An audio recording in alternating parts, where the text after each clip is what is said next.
हर गांव में एक ऐसी जगह होती है जहां जाने से लोग डरते हैं। कहते हैं कुछ जगहें सिर्फ जगह नहीं होती, वो किसी का इंतजार करती हैं। और हमारे गांव में वो जगह था एक पुराना बरगद का पेड़। एक ऐसा पेड़ जहां से आज तक कोई वापस नहीं आया। हमारा गांव उत्तर भारत के एक छोटे से इलाके में था। कच्चे घर, मिट्टी की गलियां, रात को जलती हुई पीली रोशनी के बल्ब। औरतें साड़ी पहनती थीं, मांग में सिंदूर, और आदमी धोती और कुर्ता पहनते थे। रात होते ही हर घर का दरवाजा बंद हो जाता, जैसे अंधेरा सिर्फ बाहर नहीं, अंदर भी आ जाता हो। और इस गांव के बिल्कुल कोने में एक सूखा हुआ बरगद का पेड़ था, जिसके बारे में कोई खुलकर बात नहीं करता था। मैं रोहन, 18 साल का एक सीधा साधा लड़का। मेरा दोस्त अमन, थोड़ा निडर, कुर्ता और जीन्स पहनता था। रवि, जो हर बात को मजाक में उड़ा देता था। और समीर, जो सबसे ज्यादा डरता था। हम चारों रोज शाम को मिलते, चाय पीते और बातें करते। लेकिन एक दिन बात निकल पड़ी उस पेड़ की। समीर ने धीरे से कहा, मेरी दादी कहती हैं रात 12 बजे के बाद उस पेड़ के नीचे से एक औरत के रोने की आवाज आती है।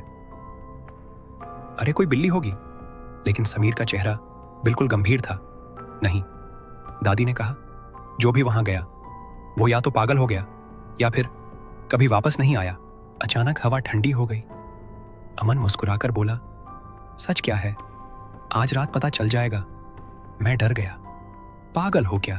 अमन बोला, रात 12 बजे चलेंगे। किसी ने मना नहीं किया, लेकिन सबके दिल में डर बैठ चुका था। रात के 12:10 हम चारों टॉर्च लेकर निकले। गलियां खाली थीं, कुत्ते भी चुप थे, जैसे पूरा गांव हमें रोकना चाहता हो। जब हम पेड़ के पास पहुंचे, हवा बिल्कुल बंद थी, लेकिन पेड़ के पत्ते खुद ही हिल रहे थे। समीर ने धीरे से कहा, सुना तुमने? दूर से एक आवाज आ रही थी, बचाओ, मुझे बचाओ। मेरी सांसें रुक गईं। रवि बोला, कोई है वहां। और हम धीरे धीरे आगे बढ़े। जैसे ही टॉर्च की रोशनी पेड़ पर पड़ी, मैंने देखा एक औरत लटकी हुई थी। उसके बाल जमीन तक आ रहे थे, लेकिन उसका चेहरा उल्टा था और उसकी आंखें सीधा हमें देख रही थीं। हम सब डर के पीछे हट गए, लेकिन अमन रुक गया। उसने धीरे से कहा, वो मुझे बुला रही है। मैं चिल्लाया, अमन मत जा।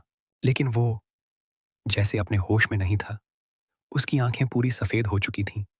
अमन पेड़ के बिल्कुल नीचे खड़ा हो गया, और फिर अचानक वो धीरे धीरे हवा में उठने लगा। हम चिल्ला रहे थे, लेकिन हमारी आवाज बाहर नहीं जा रही थी। और फिर वो अंधेरे में गायब हो गया। अगली सुबह गांव वाले आए। उन्होंने सिर्फ हमें तीनों को देखा, मैं, रवि और समीर। अमन कहीं नहीं था, जैसे वो कभी था ही नहीं। लेकिन असली डर अब शुरू हुआ। उस रात के बाद जब भी कोई उस पेड़ के पास जाता, एक नई आवाज सुनाई देती, दोस्त, मुझे बचाओ। वो आवाज अमन की थी। अब सवाल ये है, अमन सच में मर गया या वो अब भी उस पेड़ पर जिंदा है? और अगर तुम वहां जाओ, तो क्या तुम उसे बचाने की हिम्मत करोगे? Subscribe to Nightframe Horror Stories. Like this video and ring the bell for more unsettling tales.